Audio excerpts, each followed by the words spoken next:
Welcome back. It's time for lesson 93. Light and joy and peace abide in me. You think you are the home of evil, darkness, and sin. You think if anyone could see the truth about you, he would be repelled, recoiling from you as if from a poisonous snake.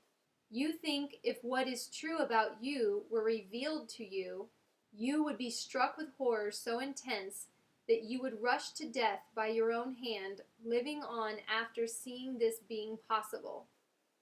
That's pretty intense and dramatic. But I think I know what it means, because sometimes I am shocked and appalled by the judgmental thoughts that pass through my mind, and I get really upset at myself, and I think, God, what is wrong with you? Why would you think such a thing about somebody else or even yourself? So maybe that's what it's talking about, and it's trying to help us understand that those thoughts are not us. Those thoughts are the ego. Those thoughts are us being, just lost in that dark ego place where we're letting things like hunger and fatigue and illness and annoyance create who we are and the way we see things, when those things aren't real. And it takes time to learn that. And I can say that, I'm not there yet. I just did Postmates delivery in Los Angeles from noon to 4. And it was very frustrating quite a few times trying to deliver in this city. And, it can bring out the worst in a person and make you realize, wow, I have a lot of work to do. But that's why we're doing this, so that we can get to the point where we're living in light and in love. These are beliefs so firmly fixed that it is difficult to help you see that they are based on nothing. That you have made mistakes is obvious.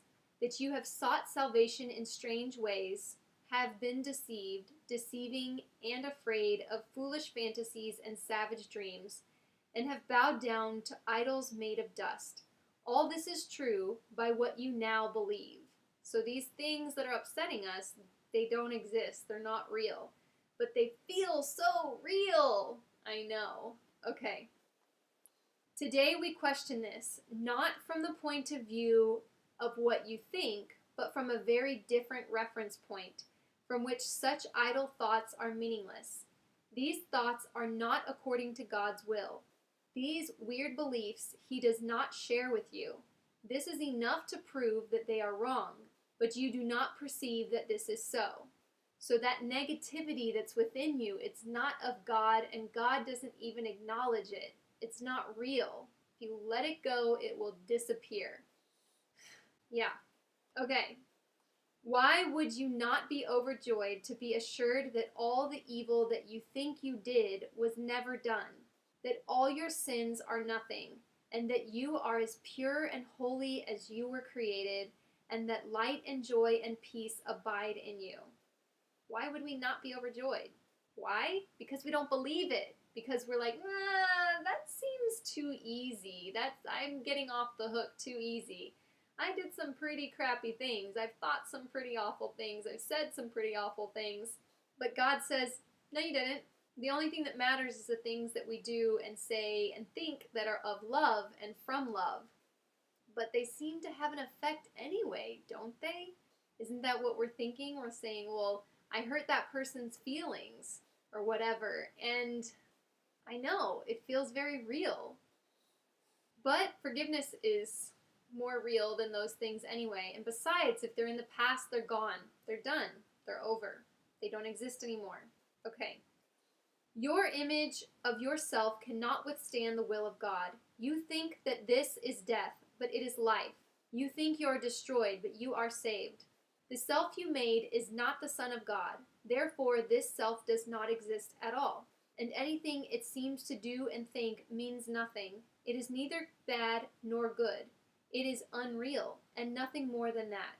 It does not battle with the Son of God.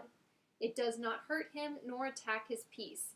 It has not changed his creation, nor reduced eternal sinlessness to sin, and love to hate.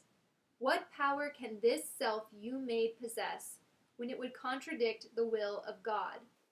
Your sinlessness is guaranteed by God. Over and over, this must be repeated until it is accepted. It is true. Your sinlessness is guaranteed by God. Nothing can touch it or change what God created as eternal. And it's so hard for us to hear this and believe it, that we're sinless, that there's no such thing as sin, that that's all just a lie. Let it go.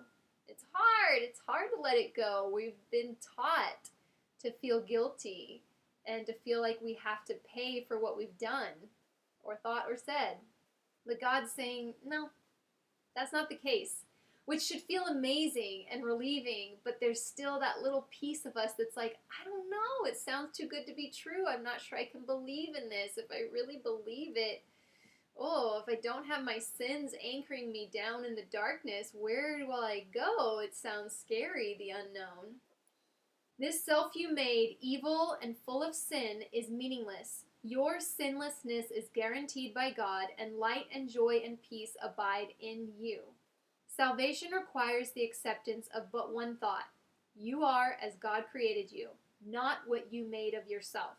Whatever evil you may think you did, you are as God created you.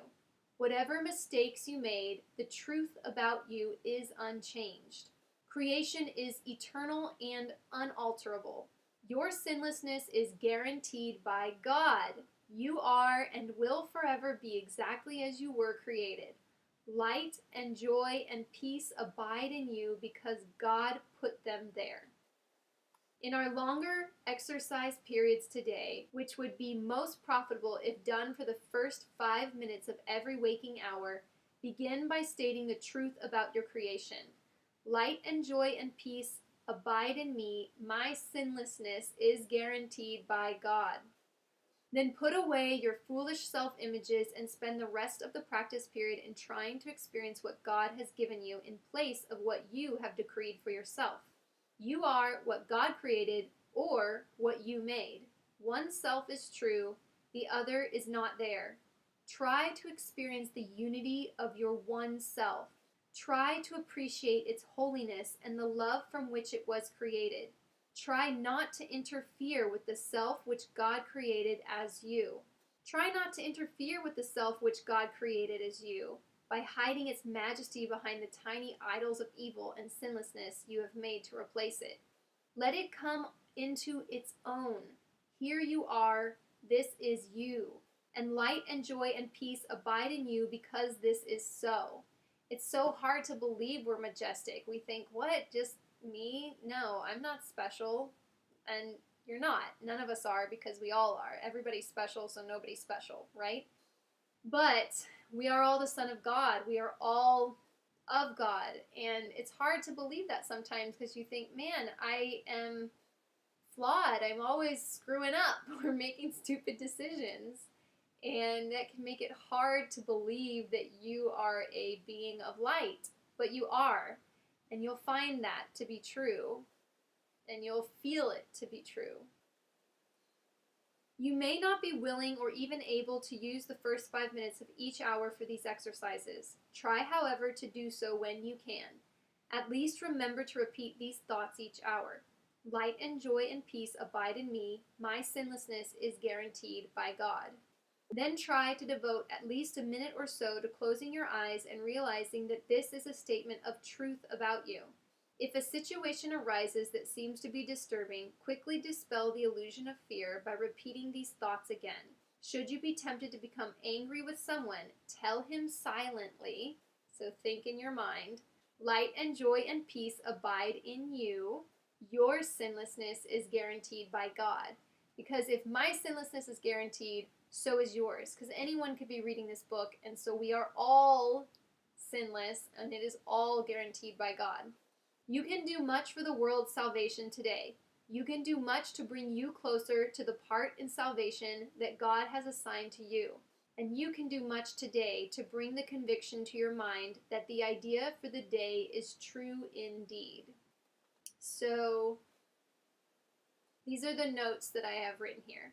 Light and joy and peace are always in me. They live there. They never leave. It's just a matter of if I'm holding on to grievances, which puts me in a dark place.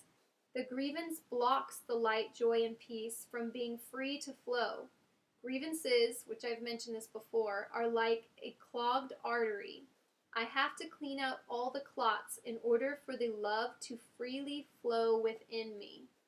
And then it also says, light shines when our cover is clean. Oh, I've talked to you guys about this before, but I'm going to say it again just in case you missed that video. So, like the fans on the patio, we have these fans outside that have a piece of glass covering the light bulb. That piece of glass was disgusting. It had not been cleaned in a really long time, so it was covered in grime. So covered in thick, dark, black, grimy grease and pollution. You have to patiently, carefully use effort to clear it. A degreaser can help, Dawn, or forgiveness. It cuts through the grease, but you still have to wipe it away. It's a process, and the darkness can creep up.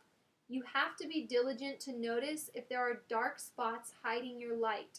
Find them, see what they are, so you can forgive them and wipe it clean and move on. So I've talked about this before, that yeah, your light can get dim because of grievances, and you have to be diligent. You have to be paying attention of like, oh, I just had a judgmental thought. I need to forgive myself for that thought. I need to let that thought go, and I need to choose to focus on thoughts of love. That is what is so important. So it's sometimes frustrating because you just feel like the work is never done. But if you've ever done a major spring clean in your place before, it starts out overwhelming, but eventually you get to the point where you're just doing maintenance. You're no longer having to like do the first initial clean. That part is the longer, slower part. Then the maintenance part is like, yeah, I still have to vacuum my floor about once a week or so because of the dogs and just life. And that's like the same thing with you, and me. We have to just keep at it, but it becomes a lot easier. 1, we get better at it. 2, we get faster. And 3, it becomes less dirty because we're not going so long without cleaning it, So like the fans outside, they went years without being cleaned, and then it took us a long time to clean them. And now they're still in really good shape, but we will be cleaning them before 6 months goes by, and that'll make it so much faster and easier to clean it because we're not letting it build up, build up, build up. So initially you've got possibly decades of grievances that you have to like sift through, and then eventually, you might have like little spatterings that appear, and you're like, oh yeah, I need to clean this. And so yeah, it just takes time, takes patience, takes practice, takes diligence, but you can do it. You're already on lesson 93, and I wish you the best of luck. Please share your experiences in the comment section or send me an email because I would love to hear how your experience is going and what kinds of insights that you have gained from your higher self. All right, take care, and I will see you for 94. Bye.